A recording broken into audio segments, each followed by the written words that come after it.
Drum roll, please. LA Galaxy with their first win of the season, gentlemen.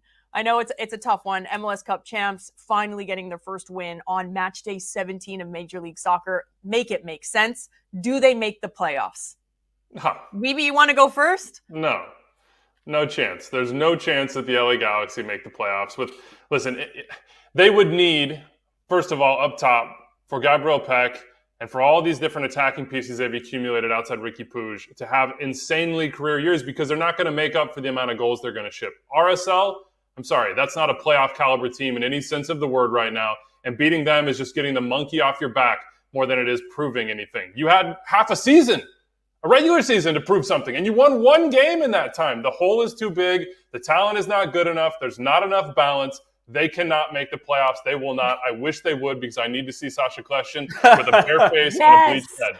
I must see that. I'm rooting for the Galaxy. To be fair, I think he's better looking with blonde hair and no mustache. Like, the picture was all right. Like, he went from like a 2 to an 8. Don't say these things out loud. You got to spend every Saturday and Sunday with Sacha in the studio. You know he watches this stuff. Weeby, I would have agreed with you before Sacha Kljestan said that reckless crap and Kevin Egan bullied me into agreeing to that. Now, I don't know. It seems to me like because that bet was made, they're going to go on this crazy run. Okay, I don't actually believe that. But I said it on wrap-up after they won the game. It was bound to happen. They do have talent. Their designated players can't play worse.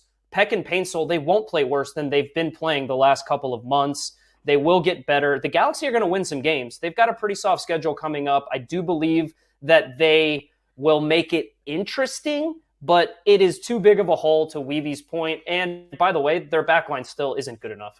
Whatever their backline found in the last 10, 12 games of last year, that's disappeared. That's vanished. It's up in the air. It's gone. They concede too many goals. They're not good enough on the road. They won't make the playoffs. 13 points out of the final 9th spots. Gabriel Peck only scored 4 goals last year in his first 16 games. He ended up with 19, so there is potential that Peck can get hot. There's potential that Paintsol can get hot, as he scored, I don't know what it was, 9 goals in his last ridiculous amount of appearances. I just, listen, I've said this, and I'm going to stay there, and I think LA Galaxy are going to end up doing it. I'm not touching Ricky Puig in 2025. I don't need to. I don't want to. And especially because of his body frame and the confidence, I would look at it right away on June 15th, July 1st, July 15th, and assess if we're 13 points or more out of a playoff spot, there's no reason to risk Ricky Puig.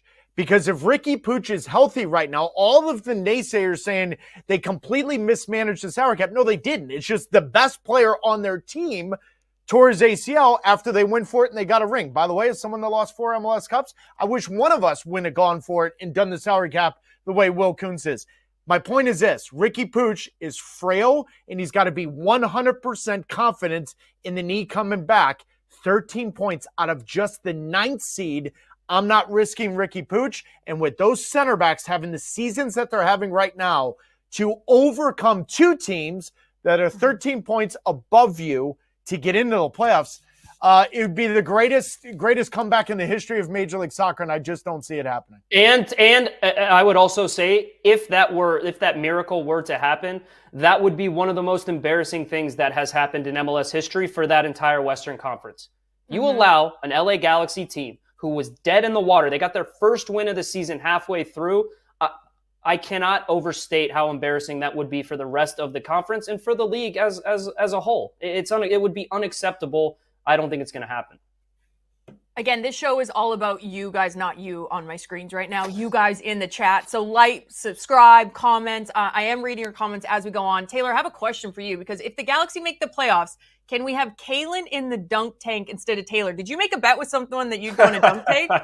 No, when you're on MLS 360, you lose brain cells. And so for about 5.5, 6 hours, some conversation goes somewhere. So there is a conversation regarding Atlanta United and a dunk tank. And sure, I was like, yeah, I'll wear it. Sure. I love it. I'm not going in a dunk tank because it takes me far too much time on my hair. So absolutely not. You will not see me in there. One